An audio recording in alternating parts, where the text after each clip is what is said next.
Soy Sofía Benítez. Tengo 32 años.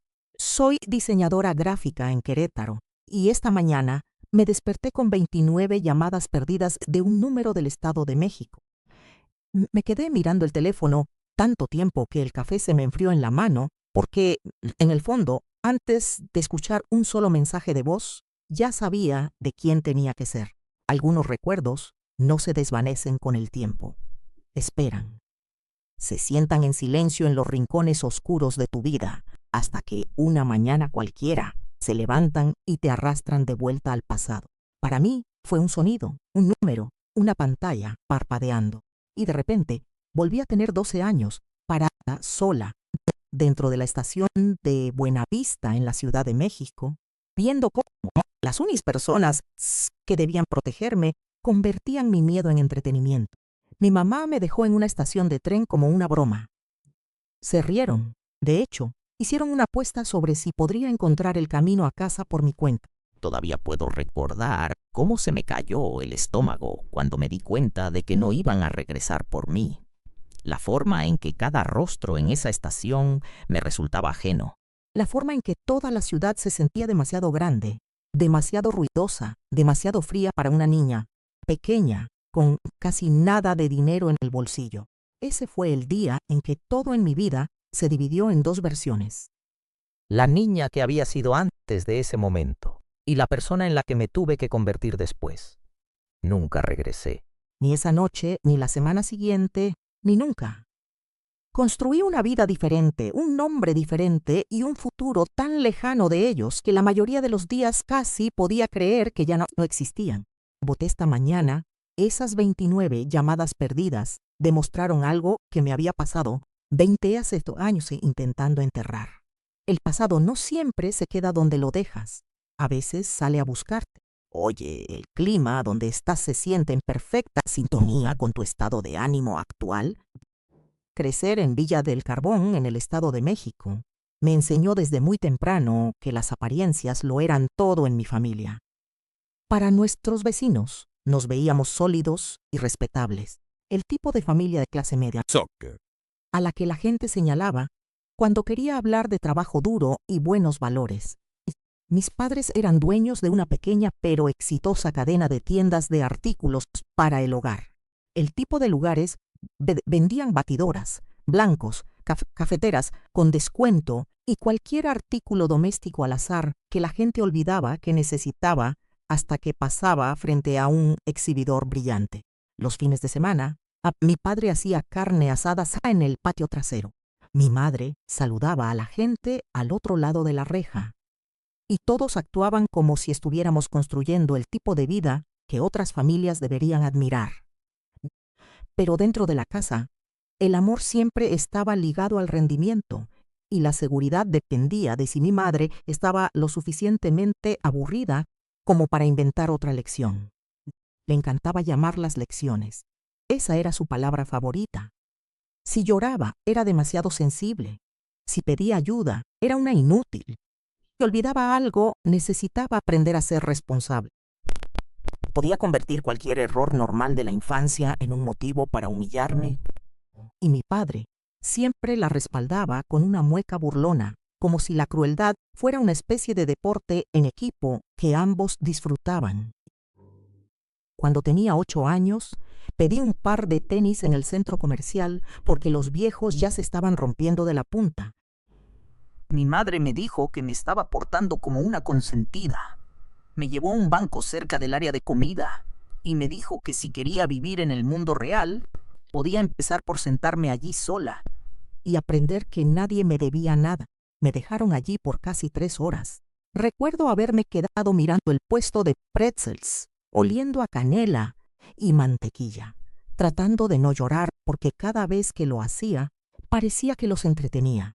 Cuando finalmente regresaron, mi padre se rió y le preguntó a mi madre si le debía 200 pesos porque él había adivinado que yo seguiría sentada en el mismo lugar. Cuando tenía 10 años, lloré después de un partido de fútbol infantil porque un grupo de niños de la escuela se había burlado de mí en el estacionamiento. Y en lugar de consolarme, Mis padres manejaron hasta el extremo opuesto del estacionamiento del estadio. Me dijeron que me bajara y me dejaron allí después del atardecer. Porque, según mi madre, las lágrimas hacían débil a la gente y la debilidad atraía peores tratos. Me senté en una banqueta de concreto con los brazos alrededor de las rodillas, viendo cómo se iban las camionetas una a una, hasta que regresaron casi una hora después con comida rápida para ellos y sin ninguna disculpa para mí. A mi padre le pareció divertidísimo que yo siguiera allí. Dijo que había apostado a que intentaría pedir un aventón a casa o rogarle ayuda a extraños. Ese era el patrón. Todo se convertía en una prueba. Todo se convertía en un chiste a mi costa.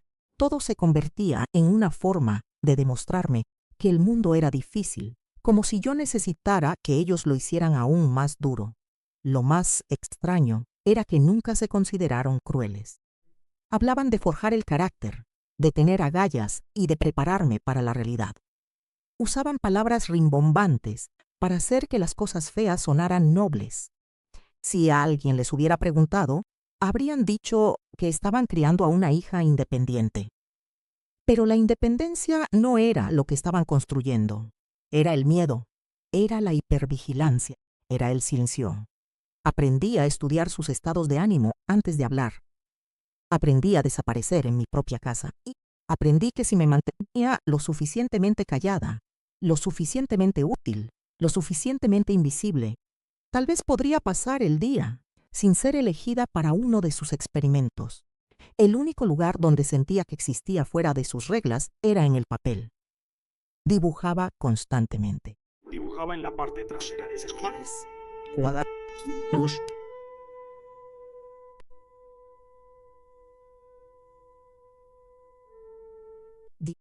Dibujaba habitaciones con puertas cerradas con llave, ventanas de tren llenas de luz, mujeres paradas en la cima de montañas sin nadie detrás de ellas. A los 12 años. No habría podido explicarte nada de eso, pero ahora sé que estaba tratando de dibujar mi propio camino para salir de mi vida. Lo que llevó todo al límite fue algo tan pequeño que la mayoría de los padres ni siquiera recordarían una semana después. Saqué un 8.5 en artes, no en matemáticas, no en ciencias, en artes, la única materia que me hacía sentir viva. Estaba orgullosa de eso hasta que crucé la puerta de la entrada y vi a mi madre sosteniendo la boleta de calificaciones Como si fuera evidencia de una falla moral. Me preguntó cómo. Una niña que pasaba tanto tiempo dibujando se las arreglaba para decepcionarla en la única clase que supuestamente le importaba. Mi padre dijo que tal vez me estaba volviendo floja. Esa noche estaba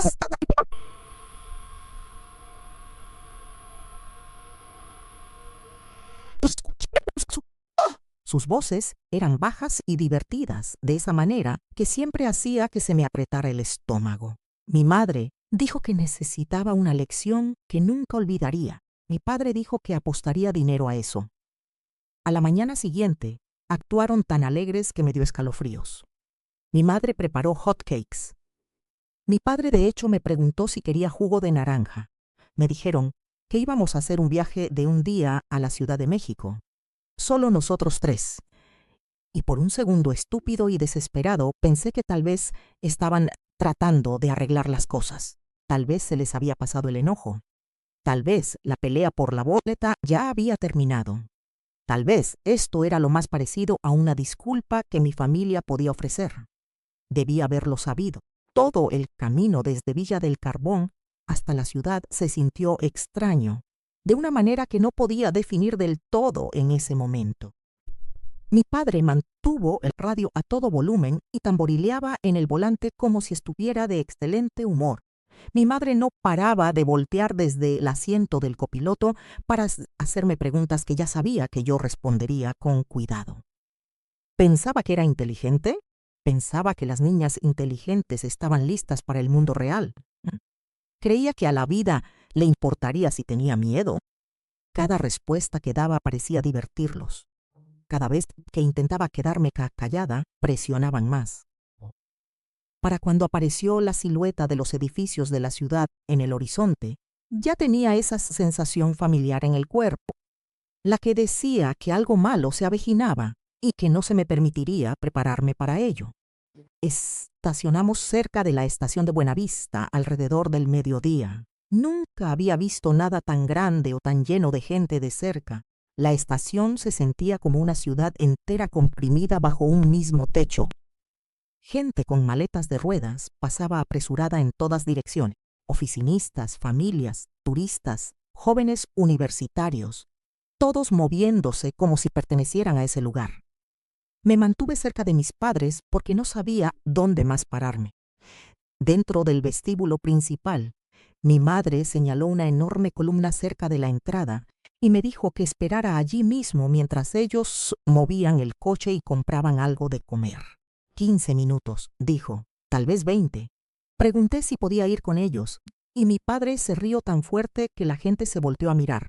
Dijo que tenía 12 años, no 2. Mi madre se acercó y me dijo que no la avergonzara en público. Así que asentí y me quedé junto a la columna mientras ellos se alejaban. Recuerdo haber mirado el gran reloj de la estación una y otra vez.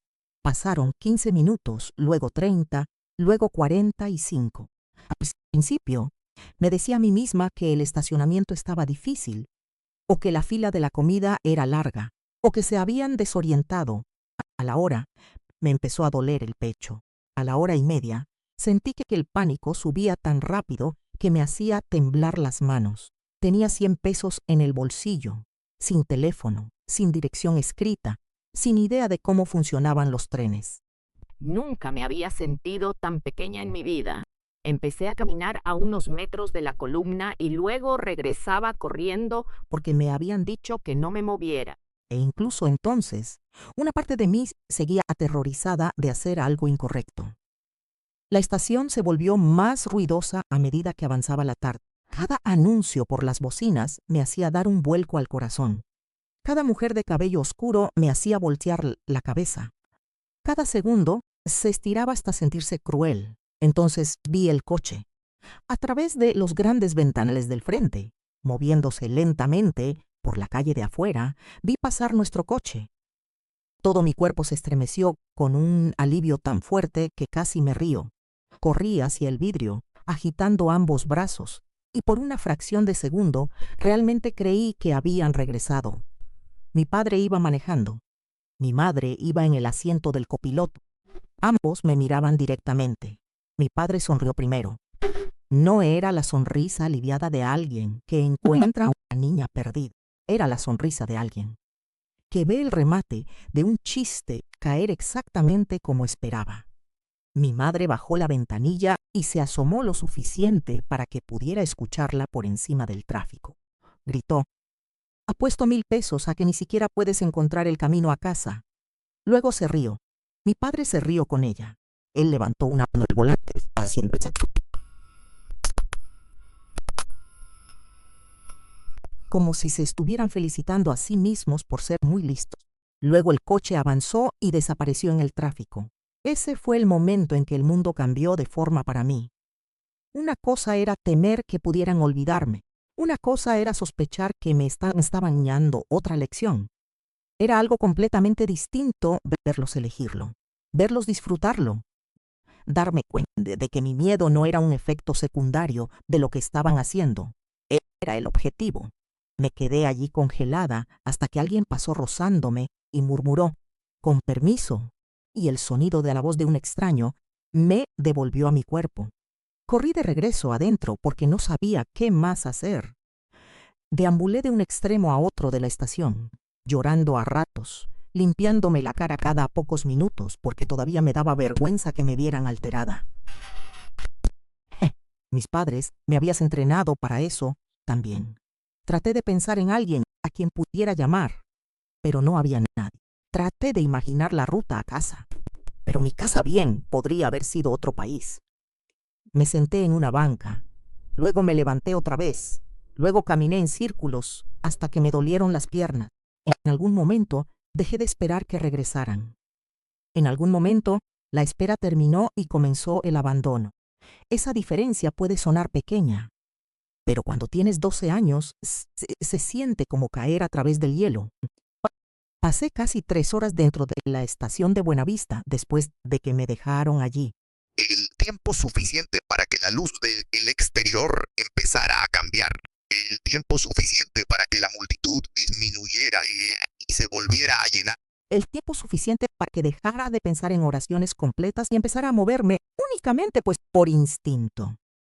Pues me mantuve alejada de las puertas porque tenía miedo de salir a la ciudad y perderme aún más.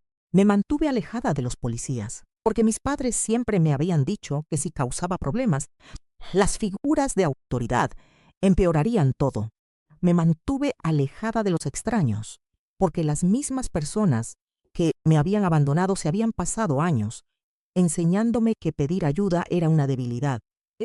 Mirando hacia atrás, creo que esa fue una de las partes más crueles de lo que hicieron. Me entrenaron para no confiar en nadie. Y luego me dejaron en un lugar donde la confianza era lo único que podría haberme salvado rápidamente. La persona que finalmente se fijó en mí fue una empleada de la estación llamada María. Estaba en sus 50, con ojos cansados y el tipo de voz tranquila que te daba ganas de decir la verdad, incluso cuando tenías miedo. Al parecer me había visto pasar por la misma fila de asientos y máquinas y expendedoras varias veces. Sí, me detuvo cerca de un pasillo que conducía a las oficinas administrativas y me preguntó si estaba perdida. Mentí de inmediato. Dije que estaba esperando a mis padres. Me preguntó cuánto tiempo llevaba esperando. Le dije que no sabía. Me preguntó si había comido. Esa fue la pregunta que me quebró. Empecé a llorar tan fuerte que apenas podía respirar. Toda la vergüenza que me había estado tragando desde el mediodía se desmoronó en un torrente amargo. Le dije que me habían dejado. Le dije que pasaron en el coche por la estación y se rieron. Le dije que mi madre había apostado dinero a si yo podría encontrar el camino a casa. María no reaccionó como lo habrían hecho mis padres. No me dijo que me calmara ni me acusó de ser dramática. Se agachó un poco para que su rostro quedara a la altura del mío y me dijo muy claramente: «Estás a salvo ahora mismo y te voy a ayudar». Llamaron a seguridad primero y luego a la policía de tránsito. Un oficial tomó mi declaración mientras otro revisaba las cámaras de la estación que cubrían la entrada principal. Pudieron confirmar que yo había estado parada allí durante mucho tiempo y que un coche que coincidía con mi descripción había disminuido la velocidad cerca de la acera de afuera antes de marcharse de nuevo. Eso importó más tarde. En ese momento, lo único que sabía era que los adultos a mi alrededor de repente se habían puesto muy serios. Uno de los oficiales me pidió los nombres de mis padres, nuestra dirección, el nombre de la tienda, todo lo que pudiera recordar. Otro me trajo agua y galletas, porque no había comido nada desde el desayuno. Cuando finalmente lograron comunicarse con mis padres por teléfono, solo pude escuchar la mitad de la conversación, pero nunca olvidaré la expresión en el rostro del oficial. Pasó de un profesionalismo cauteloso a una total incredulidad en unos 10 segundos. Preguntó si venían de regreso a la Ciudad de México de inmediato. Luego se quedó callado un largo rato, escuchó y dijo: «No, señora. Dejar a una niña de 12 años en una terminal de transporte principal no es una lección de independencia. Es abandono de menores». Todo mi cuerpo se enfrió cuando escuché estas palabras. No porque sonaran demasiado severas, sino porque encajaban perfectamente. Al caer la tarde, estaba sentada en una pequeña sala de entrevistas con una trabajadora social mientras preparaban un informe. Me explicó que, como mis padres se negaban a regresar de inmediato y seguían insistiendo en que aquello había sido una decisión de crianza, yo no podía simplemente ser enviada a casa. Incluso se llaman de opinión más tarde. Habría una asignación de emergencia hasta que el Tribunal de lo Familiar revisara el caso. No entendía la mayor parte del lenguaje legal, pero entendía la mirada en su rostro. Ella me creía. Más que eso, creía que yo no había estado a salvo desde mucho antes de ese día. Estaba aterrorizada cuando me dijeron que pasaría la noche con una familia de acogida, Había crecido escuchando historias que les pasaba a los niños, los que se pasa, a los que se llevaban. Pero entonces conocí a Marcos y Laura Benítez. No eran glamorosos ni se esforzaban demasiado por parecer perfectos. Él era fotógrafo, con manchas de tinta en los dedos por manipular las revelaciones. Ella era maestra de preescolar que olía ligeramente a crema y a papel de salón de clases. Su casa era cálida y desordenada de una manera que la hacía sentir habitada en lugar de caótica.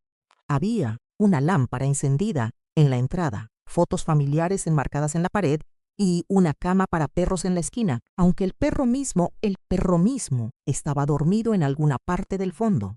Laura me preguntó si quería espagueti o sopa. Marcos me preguntó si prefería la luz del pasillo encendida o apagada cuando me fuera a acostar. Nadie gritó cuando dije que no sabía. Nadie se burló de mí por llorar en la mesa del comedor después de dar 2 bocados, sin darme cuenta de que estaba demasiado agotada para fingir que estaba bien. Esa primera noche, en su habitación de visitas, apenas dormí. Cada portazo de coche afuera me hacía estremecer. Cada crujido en el pasillo me hacía sentarme de golpe en la cama. Pero incluso, a través de todo ese miedo, un pensamiento seguía dando vueltas en mi mente. Una extraña en una estación de tren me había mostrado más amabilidad sin juicios de la que mi propia madre me había mostrado en años. Todavía no tenía las palabras para expresar eso. Solo sabía que el mundo de repente se veía diferente. Y una vez que ves que otras personas son capaces de protegerte, se vuelve imposible seguir llamando normal a la crueldad. Los días que siguieron se sintieron como vivir dentro de la vida de otra persona. Pasé de la casa de los Benítez a reuniones con trabajadores sociales, luego a evaluaciones terapéuticas y después a un edificio de tribunales familiares en el centro de la ciudad, donde los adultos hablaban con voces cuidadosas sobre mi futuro como si fuera algo frágil y de urgente importancia. Mis padres se presentaron con un abogado y exactamente la misma actitud que siempre habían tenido en casa. Tranquilos, ofendidos, ligeramente divertidos de que alguien se estuviera tomando esto tan en serio. Mi madre vestía un saco azul marino y aretes de perlas, como si verse respetable fuera a borrar lo que había hecho. Mi padre se mantenía reclinado en su silla con los brazos cruzados, como si todo esto fuera una molestia que eventualmente lograría superar. No negaron haberme dejado en la estación de Buenavista. Esa era la parte increíble.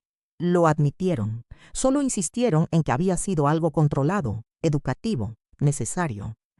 Y mi madre, de hecho, dijo que estaban tratando de fomentar la resiliencia. Mi padre, que dijo en este país, se habían vuelto demasiado blandos y alguien tenía que enseñarles cómo funcionaba el mundo real. Me senté frente a ellos, escuchando esto. Y me di cuenta de algo que me cambió casi tanto como la estación de tren misma. Nunca se iban a convertir en el tipo de padres que entendieran lo que habían hecho.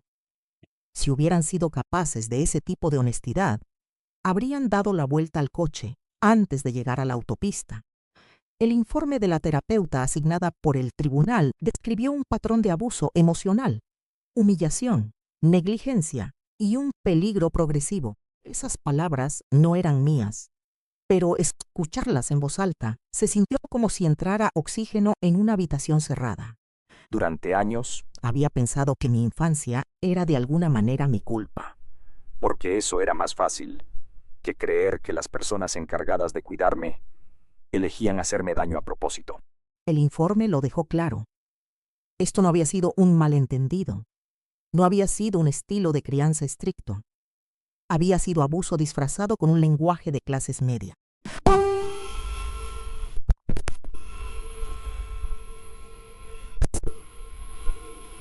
Y dije que no.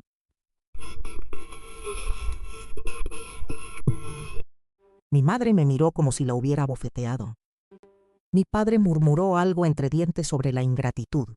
El juez no se inmutó. Se suponía que la siguiente fase sería un camino hacia la reunificación. Clases de paternidad, terapia familiar, visitas supervisadas, revisiones periódicas. Un proceso largo diseñado para dar a mis padres la oportunidad de demostrar que podían cambiar. En el papel sonaba justo. En realidad, mis padres lo trataron como un insulto público. Odiaban la idea de ser evaluados. Odiaban la idea de la supervisión.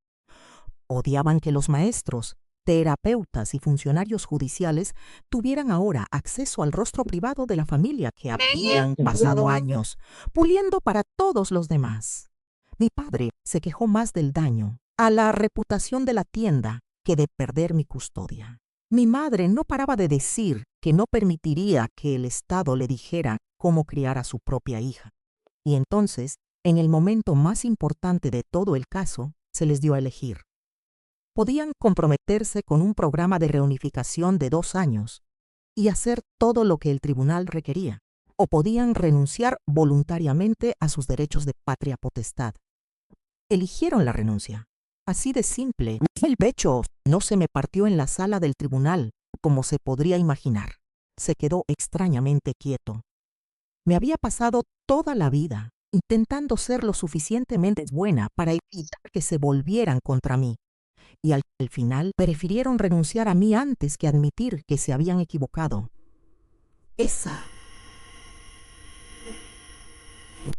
Perdieron porque el sistema me hubiera robado. Me entregaron para proteger su orgullo. Después de eso, las cosas se movieron más rápido. Los Benítez ya eran padres de acogida con licencia, y durante los meses siguientes se convirtieron en algo completamente diferente.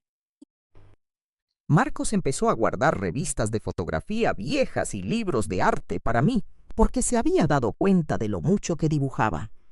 Laura tocaba la puerta antes de entrar a mi habitación, lo cual suena como un detalle insignificante hasta que creces en una casa donde la privacidad no existe. Aprendieron qué alimentos daban ansiedad debido a los viejos castigos vinculados a la hora de la cena. Dejaron de pedirme que los mirara a los ojos cuando estaba alterada. No exigían amor, ni gratitud, ni confianza instantánea. Simplemente se quedaron. La estabilidad puede sentirse casi sobrenatural para una niña que nunca la ha tenido. La adopción se concretó después de que pasó el tiempo suficiente para que todos fingieran que el proceso había sido ordenado, pero emocionalmente ya había ocurrido mucho antes de que el juez firmara los papeles finales. Cuando me preguntaron si quería cambiarme el nombre, no lo dudé. Ximena Calderón pertenecía a una niña que se había quedado parada en una estación con 100 pesos en el bolsillo y sin idea de si estaría viva o muerta para su propia familia al final del día. Sofía Benítez pertenecía a alguien más, alguien con una habitación propia, un escritorio con materiales para dibujar, una familia que no se reía cuando ella tenía miedo. Todavía recuerdo la primera noche, después de que la adopción se hizo oficial. Laura puso sábanas limpias en mi cama, como hacía siempre los domingos. Marcos dejó un cuaderno de dibujo nuevo en mi escritorio y nadie dio un discurso sobre lo afortunada que debería sentirme. Actuaron como si hubiera sido de ellos desde siempre. Esa certeza silenciosa sanó más en mí de lo que cualquier momento dramático podría haberlo hecho jamás. Me enseñó que el amor verdadero no te pone a prueba para demostrar que lo mereces. El amor verdadero te hace un espacio antes de que sepas cómo relajarte en él. La sanación no ocurrió de la noche a la mañana y definitivamente no ocurrió en línea recta. A la gente le encantan las historias donde un solo acto de rescate lo soluciona todo, donde el niño dañado florece instantáneamente en el momento en que lo colocan en un hogar mejor. Mi vida no fue así. Durante años, mi cuerpo seguía reaccionando a la amabilidad como si pudiera ser una... Si Laura me decía que volvería en 15 minutos tras ir rápido a la tienda, tenía que luchar contra el impulso de quedarme mirando por la ventana hasta que regresara a su coche. Si Marcos se retrasaba en recogerme de alguna actividad. Sentía que el pánico aumentaba tan rápido que me adormecía las manos. Odiaba esperar en lugares públicos. Odiaba que me dijeran que me quedara quieta. Odiaba la frase, ya vengo. La terapia ayudó, pero fue un trabajo lento, del tipo que te obliga a decir verdades feas en voz alta hasta que tu sistema nervioso se empieza a creer lentamente lo que tu mente quiere que sepa. Aprendí las palabras trauma, abuso emocional e hipervigilancia.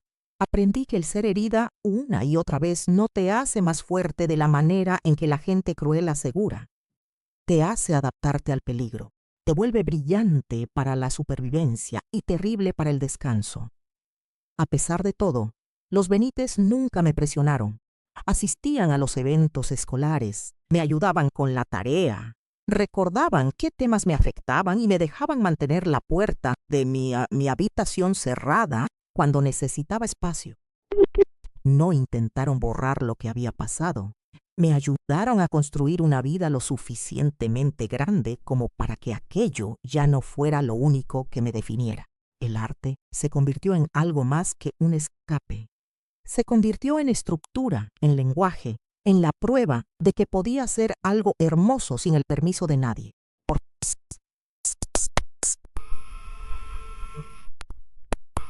Luego en la solicitud para la misión de portafolio y en las sesiones nocturnas, después de que me aceptaron en la Escuela del Instituto de Arte de Chicago, regresar a la ciudad que alguna vez me había aterrorizado no fue algo simbólico al principio. Fue práctico. La escuela era la adecuada para mí. El programa era sólido. But en algún momento de esos años me di cuenta de que estaba recuperando algo. La misma ciudad donde alguna vez había sido abandonada se convirtió en el lugar donde me construí a mí misma.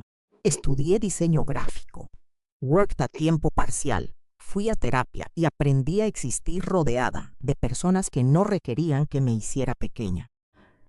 Después de graduarme, acepté un trabajo en Querétaro. Conocía la firma de diseño de marca, especial de marca que se especializaba en la identidad de pequeñas y por primera vez en mi vida vivía lo suficientemente lejos del Estado de México como para sentir que la geografía misma estaba de mi lado. Querétaro me dio espacio, calles nuevas, nuevos hábitos, un clima diferente, un aire lo suficientemente seco como para despejarme la cabeza. Con el tiempo empecé a tomar clientes pendientes por mi cuenta y luego abrí mi propio estudio. Construí una reputación de narración visual limpia, el tipo de trabajo que ayudaba a la gente a decir claramente quiénes eran y qué representaban.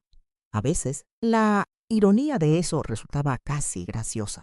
Toda mi carrera surgió del hecho de haber pasado infancia atrapada dentro de las mentiras de otra persona. Conocí a Alejandro a través de un amigo en una fiesta de inauguración de casa. Era ingeniero de software. Paciente de una manera que no se sentía actuada y muy difícil de alterar. En nuestra tercera cita, la historia familiar complicada. En la quinta, le conté un poco más. Meses después, cuando finalmente le hablé de la estación de Buenavista, no me interrumpió, no reaccionó de forma exagerada, ni me ofreció esa típica frase floja de que todo pasa por algo. Simplemente estiró la mano sobre la mesa, tomó la mía y dijo, «Eso nunca debió haberte pasado». La sencillez de sus palabras casi me desarma. Construimos nuestra vida de la misma manera en que yo me había reconstruido. Lentamente, con deliberación, con espacio para la honestidad, nos casamos en una ceremonia pequeña, con Marcos entregándome en el altar. Y Laura...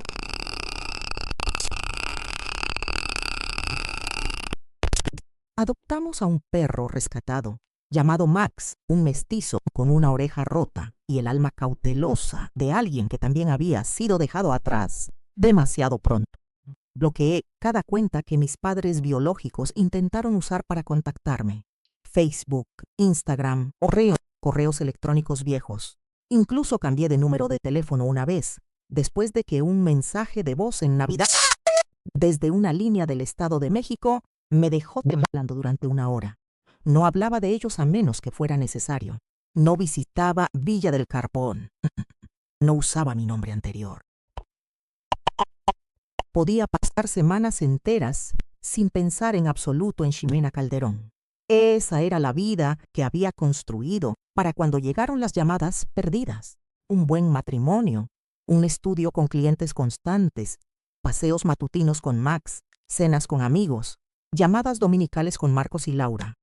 Una vida tan tranquila y plena que a veces me preguntaba si la paz siempre se sentía así de extraña para la gente que no había crecido luchando por ella.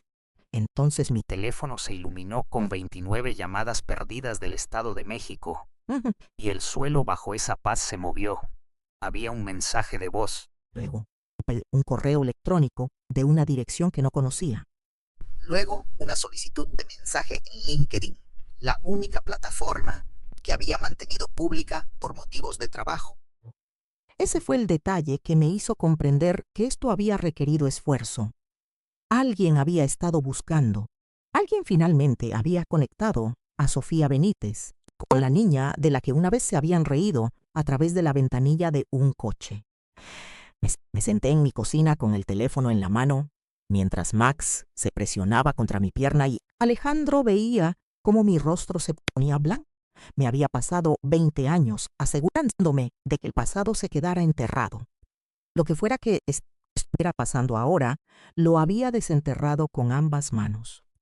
El mensaje de voz no era de mi madre, era de mi hermana menor, Ana.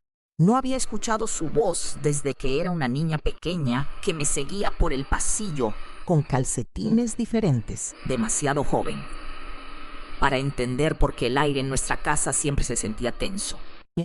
Su voz sonaba más madura, más cansada, como suenan las voces cuando la vida ha presionado fuerte sobre ellas. Dijo que nuestra madre tenía cáncer en etapa avanzada. Dijo que nuestro padre había sufrido un derrame cerebral leve 6 meses antes. Dijo que las tiendas habían desaparecido, no con problemas financieros, desaparecido del todo, una a una, cerradas o vendidas con pérdidas. Después de que la historia familiar que yo creía enterrada en los archivos judiciales resurgió de la peor manera posible para ellos.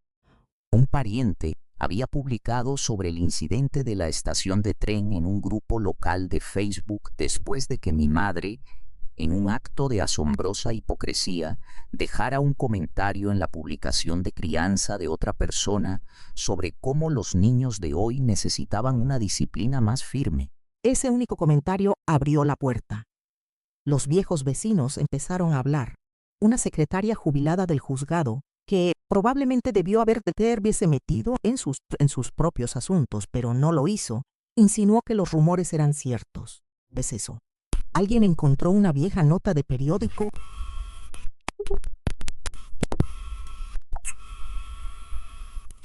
Luego un exemplezado de una de las tiendas intervino para contar cómo eran mis padres a puerta cerrada. La imagen que habían pasado décadas cuidando se derrumbó en público, de manera rápida y fea. Los clientes dejaron de ir. La gente prefería manejar a tiendas de cadenas más grandes en el siguiente municipio antes que darles un solo peso más. Los amigos de la iglesia se alejaron en silencio. Los grupos de la comunidad dejaron de llamar. Villa del Carbón, que alguna vez los había protegido con chismes y cortesía, se volvió contra ellos usando las mismas armas. Ana dijo que ahora vivían en un departamento de interés social a las afueras del pueblo, sin casa, sin tiendas, sin prestigio. No quedaba versión de la antigua familia para Antigua fundirse dentro de ella. Luego dijo la frase que me explicó exactamente por qué había habido 29 llamadas perdidas en lugar de un solo mensaje respetuoso. Querían que regresara. No porque de repente se hubieran convertido en personas diferentes. No porque el tiempo los hubiera hecho lo suficientemente valientes como para enfrentar la verdad, sino porque se habían quedado sin opciones y estaban aterrorizados de morir solos. Le pregunté a Ana por qué llamaba, si sabía que yo tenía todas las razones para no responder. Hubo una larga pausa, y luego dijo, porque quería que lo escucharas de alguien que no te está mintiendo.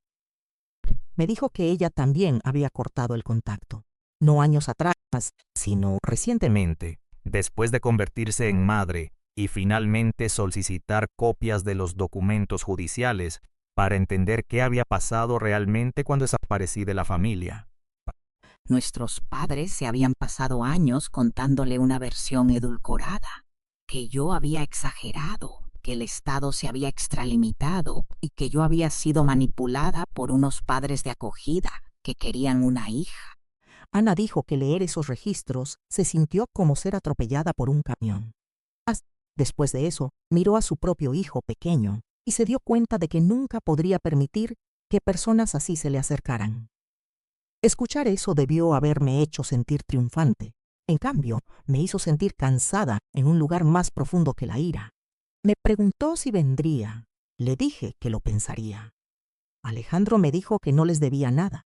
Laura me dijo que decidiera lo que decidiera. Tenía que ser por mi paz, no por la comodidad de ellos. Marcos dijo en voz muy baja que algunas personas solo buscan el puente después de haber quemado la casa. Me quedé pensando en eso toda la noche.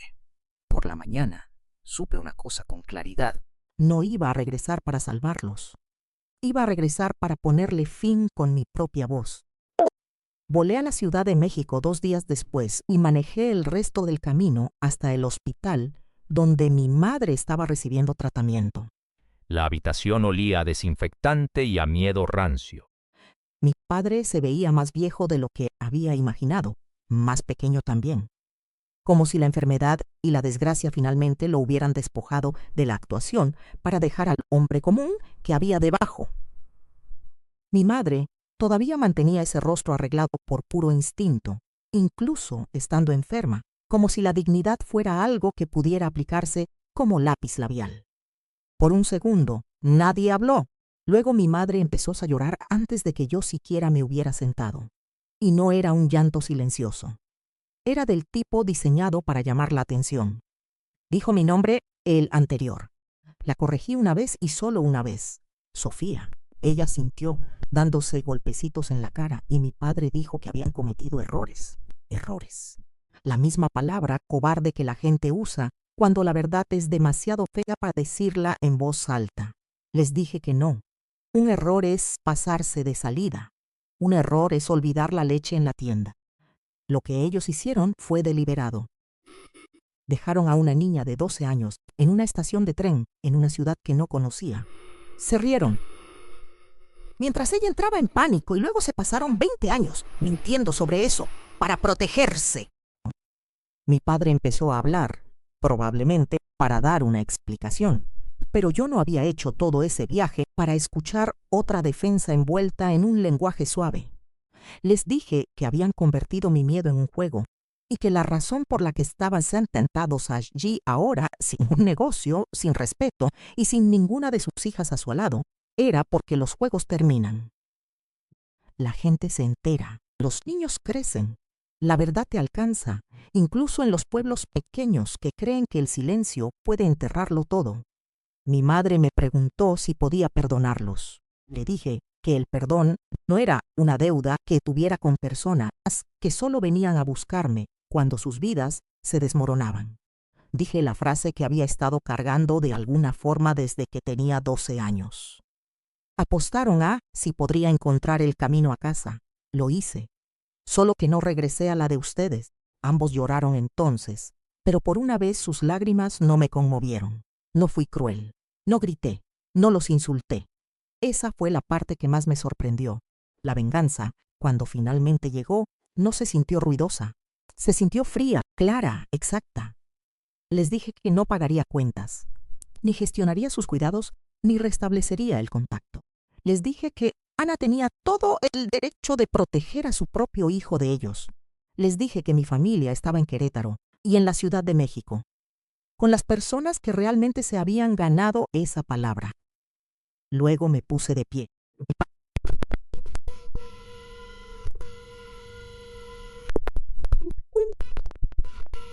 Lo miré y le dije que te hacía 20 años. Ustedes... Salí después de 20 minutos y no miré atrás. En el estacionamiento, el aire se sentía ligero y brillante. Me quedé allí parada con las manos temblando. No por arrepentimiento, sino por esa extraña liberación que llega cuando algo que te atormenta finalmente toma una forma que puedes dejar atrás. En el vuelo de regreso a casa, Pensé en la niña pequeña de la estación de Buenavista, la que había creído que ser abandonada significaba no ser querida para siempre. Había estado equivocada. No era querida por dos personas rotas que confundían la crueldad con la fuerza, pero no era indigna de amor. Hay una diferencia, y aprenderla me salvó la vida. Si hay alguna lección en lo que me pasó, es esta. El abuso no se convierte en disciplina solo porque un padre use palabras más limpias para describirlo. La humillación no forja el carácter. El miedo no hace más fuertes a los niños. Solo los hace envejecer antes de tiempo. Alejarse de las personas que te lastiman, incluso si comparten tu sangre, no es amargura. A veces es lo más sano que harás en tu vida. No salí de ese hospital sintiéndome culpable. Salí sintiéndome enseñada por mi propia supervivencia. La familia en la que naces puede dar forma a tus heridas, pero no llega a definir tu futuro. El amor verdadero no se ríe cuando tienes miedo. La verdadera familia no pone a prueba si puedes sobrevivir sin ellos. La verdadera sanación comienza en el momento En que dejas de llamar lección a la crueldad y empiezas a llamarla por lo que fue. y una vez que haces eso, puedes construir una vida tan honesta, tan estable y tan llena de paz que incluso las personas que te rompieron no puedan arrebatártela.